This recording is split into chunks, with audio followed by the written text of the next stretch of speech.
The guest from Tono Goku, who demonstrates the great difference between a strange and talented person, will tell us about the facial expressions of Tayuki's revelations. Amidst the atmosphere of wondering if Japan is copying again, CNN aired an emergency special on the theme of Japan. However, an atmosphere of contempt for Japan was in the air right from the start of the program.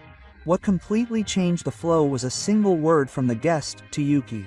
His remarks frightened the slightly injured host's expression and completely turned the debate on its head. Furthermore, it was a shock that fundamentally overturned the history of world warfare. The sword researcher from Tono Goku used morning battles and had 23 wins.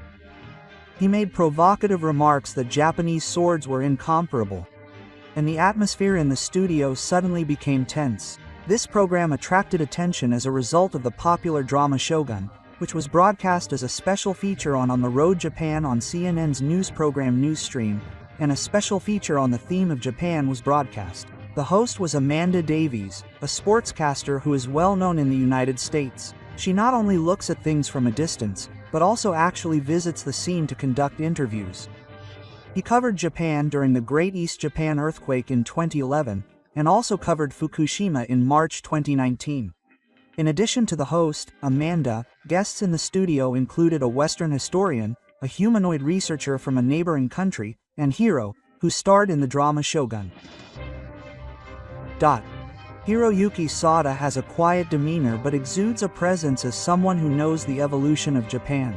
The company introduced the humanoid researcher from the neighboring country as follows. I heard that the swords of the neighboring country have practicality in common with Western swords, but they also have beauty. I think the rational design that combines defense and attack is wonderful. The humanoid researcher who was introduced with this nodded as if to say, "You're right." The host then introduced Hiroyuki Sada as follows. Sada is an actor who is highly regarded worldwide, but it's not just his acting. His sword sharpening skills are also genuine. The swords and movements he showed in the film were praised overseas as being like those of a living samurai. Immediately after the host finished his introduction, the humanoid researcher interrupted. The other guests were also shaken by the remarks that seemed to provoke Mr. Ta, saying that the drama Shogun is a Korean teaching and that Japan is nothing more than a mockery, and that it is ultimately just a drama that sells Japanese delusions overseas. However, after this, the researcher who is modeled after a neighboring country becomes completely unaware of the differences between the Korean people and the Japanese people. After introducing Amanda's reporting experience, the program posed a question to Honda, a historian. When it comes to the Japanese people, samurai come to mind, but what is the difference between samurai and warriors? When asked, Honda, a historian, began to explain while pointing to a photo of a samurai displayed on the studio monitor. Quote, "Ushi means death, which is formed by a clan," he began. The historian said that the warriors corresponded to the Heian period, and that the first clan government in Japan was established during the Kamakura period. On the other hand, the word samurai consists of 5 characters, and is intended to be a new kind of slang term used for people of high status. In other words, samurai is a higher class within the broad concept of warrior. After hearing the explanation, Amanda posed another simple question to the historian. But Western knights fought with shields over their heavy armor, right? Why didn't samurai carry shields? Question mark. That comment prompted me to move away from samurai and toward the Japanese style. And then an unexpected development shook the studio atmosphere. The neighborly researcher spoke up.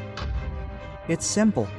Japanese weapons were immature and hadn't evolved as much as Western or Japanese weapons. Japanese weapons were also noticeably more practical. Japan is an old-fashioned lump of iron that has been evaluated as a problem. The studio instantly fell silent as the neighborly researcher laughed and said, "Japan is an old-fashioned lump of iron that has been evaluated as a problem." The audience was speechless, but instead of letting the mood fade, he continued to provoke. The Japanese trying to fight with just a sword, that's a symbol of wit. Charging in without a shield is nothing short of witless and pitiful. Don't you all think so, urban researcher? He said it in a way that made it seem like he could carry a sword. The guests were confused by his remarks that seemed to insult the Japanese, and were concerned that Hiroyuki might be offended. However, Hiroyuki Sada listened with a calm and composed expression. However, the researcher who looked like a person from a neighboring country continued to provoke him. After all, a single island is just a problem evaluation. There's evidence that the swords from the neighboring country are superior even from a historical perspective. The atmosphere in the studio suddenly froze at these provocative words. The expressions of the audience were also tense and clearly shaken. Then Hiroyuki, who had been listening quietly up until this point, slowly began to speak. In fact, the reason why samurai do not carry shields is rational and very unique. He began to explain, interspersing the differences with Western knights. The biggest difference between samurai and knights lies in their weapons. Samurai use swords and bows that can be used with both hands, while Japanese knights use both hands to demonstrate their sharpness when drawn. On the other hand, knights fought with a sword in one hand and a shield in the other, exploiting gaps in armor. In other words, samurai would approach while knights would keep their distance. The participants nodded in understanding as they explained that the design concepts were fundamentally different to begin with, but the researcher who looked like a person from a neighboring country clearly clouded his expression when he saw this scene. He opened his mouth with a snort of laughter. In the end, the sword is just a weapon that looks good but has no practical use. If you can't carry a shield, do you really have the will to fight? The samurai were only intoxicated with a single sword, but in reality they were nothing more than reckless and virtuous soldiers. The swords of this country were practical and could be used for both attack and defense, just like Western armor. The physical strength of the body was a logical and powerful way to fight.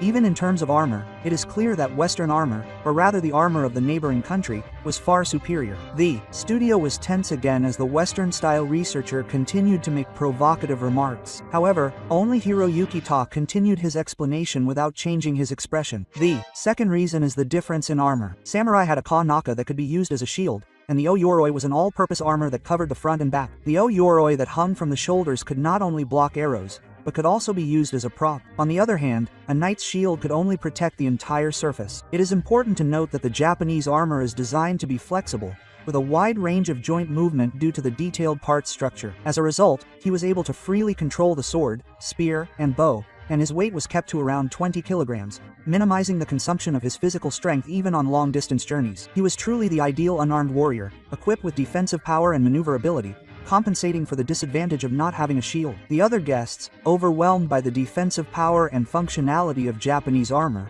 were unable to say a word and listened intently to the researcher's explanation. As if to break the atmosphere, the guest from the neighboring room spoke up, snickering. Japan still loves to beautify things. Japanese armor is light and looks good, but its durability is nowhere near that of neighboring armor.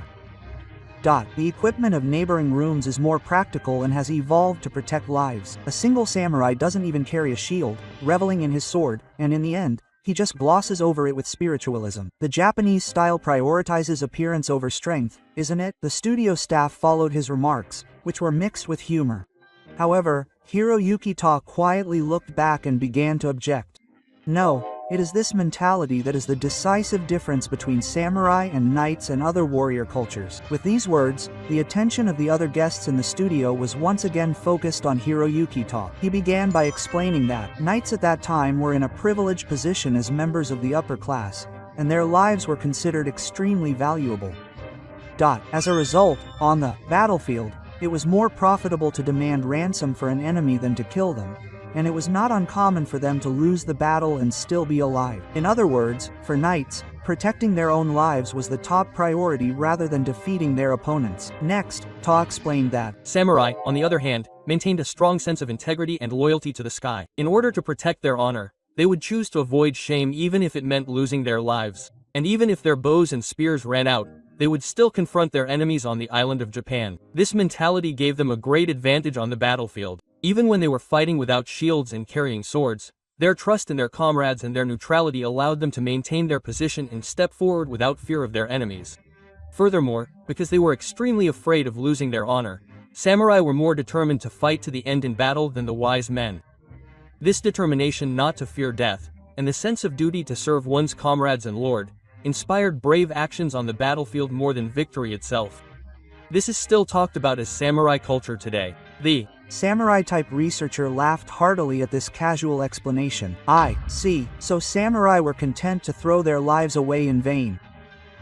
They just charged forward without any hesitation and lost their lives. Isn't that just like the special attack units that Japan used during the war? It was foolish to throw one's own life into the ground, intoxicated by reckless and childish spiritualism. The samurai of the neighboring world are different. The Japanese samurai leadership, which emphasized protecting one's life and securing victory through strategy, was a form of self-sacrifice that was made into a military tactic and would have been of no use in actual battle. The studio was filled with condescending remarks like these.